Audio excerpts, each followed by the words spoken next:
Yo, what's going on, guys? And today we're going to be talking about a few things. First off, The Athletic is reporting, link in the description, that it appears that Doug Christie is going to remain the head coach of this squad. And Domantas Sabonis, Domas, will see clarity with the organization. I spoke with Boogie Cousins, DeMarcus Cousins, for the second time this past year. We're probably acquaintances now. And in February, I asked him about this situation. Another link will be in the description if you guys want to read the full article at hoopsite.com of the interview I did with him. Hit the link in the description. Before we continue, like, subscribe for more content like this, and comment, what do you think of the Sacramento Kings?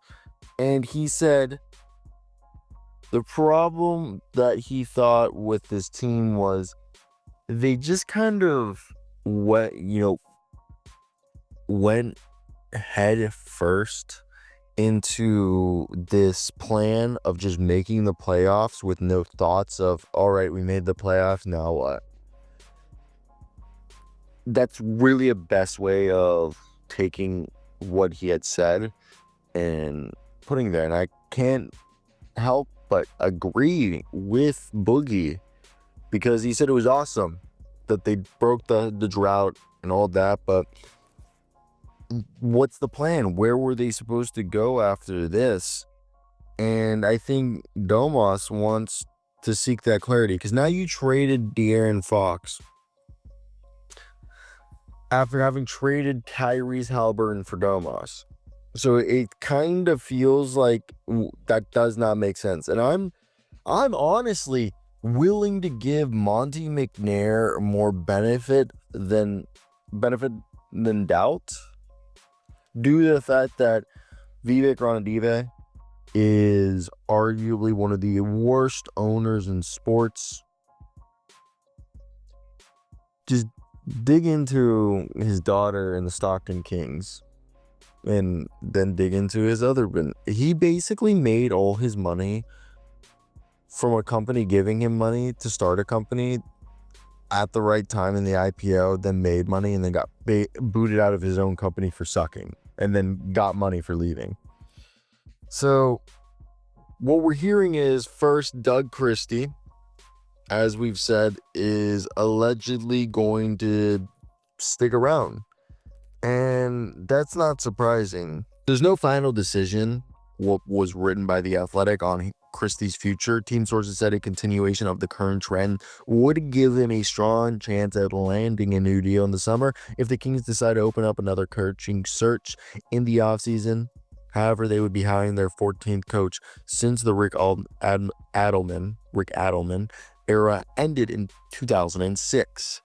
Now moving to the side to what the league sources told The Athletic about Domas is he's a guy who has 3 years, $140.3 million left on his current deal. He wants clarity about what the organization's direction and plan is this offseason. We know Fox wanted to know whose voice mattered on those key decisions, and the team's owner might be trusting the most as counsel. Sabonis is known to have similar questions. Even with the recent success, members of the team core are watching and wondering where this is all headed. What is the vision here? One league source close to the core players said it feels like it could head towards chaos, is what the Athletic is reporting. And what I think this means is, I have no problem with Keegan Murray. I actually think he's one of the better defenders at his position, but he's not going to be better than Lauri Markkanen. That was the whole idea. I don't know if he'll ever be as good offensively as Tobias Harris, who was his comp. He's clearly a better defender, but he's not a max guy. He's a starter. That's cool. Look, I was a really big fan of Carter coming out of college, Devin Carter. And I still do think he has a chance of becoming the next Derek White. But he's not on this timeline with this team.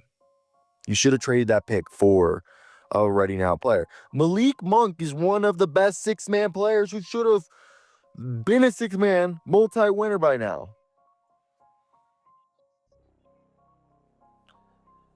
DeMar DeRozan and Zach LaVine are continuing what they did in Chicago. You doubled down. You are the West Coast version of the Washington Wizards when they had Kristaps Porzingis, Kyle Kuzma, and Bradley Beal.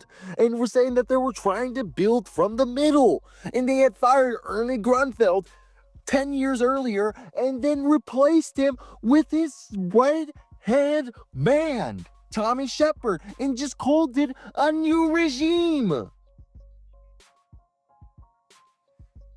That's what you're doing here in Sacramento. You're trying to paint a pig in sheep's clothing. And all you're getting is a pig in a blanket. So to me, the whole problem with all of this is this team sucks at defense. Like, they've gotten better, but the roster is flawed. Keon Ellis, because Mike Brown, I do love Mike Brown, but because Mike Brown was given a terrible roster, wasn't able to play, and he lost the locker room. And this is a team that's gonna lose the locker room again when shit hits the fan. There's no point guard on this roster as of right now. True point guard. I mean, they have Markelle Fultz. I love Markelle Fultz, but we all know what Markelle Fultz is.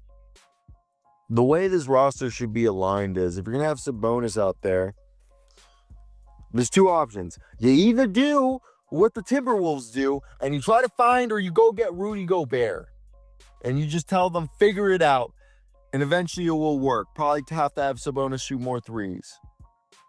Or you do what the Rockets do with Alperen Şengün, where they have some lineups. Obviously, Jabari's been hurt, but it's Jabari and him. And then when it's not him and Jabari, now Şengün shoots threes. But you have enough scoring and playmaking around him, and you make him the beacon. But you just have to have a bunch of two-way players. And with DeMar and Zach LaVine and this whole roster, your two-way players are really Carter, Ellis, Keegan Murray, Markelle Fultz, who can't shoot. A lot of these guys also aren't good shooters. So this is where you come. And this is why he wants clarity. And I understand it. So as we wrap up today's video, let me hear your thoughts. If you are a fan of the Kings, fan of Domantas Sabonis, what would you do and why? That's what I have for today. I hope you guys did enjoy it. But peace out.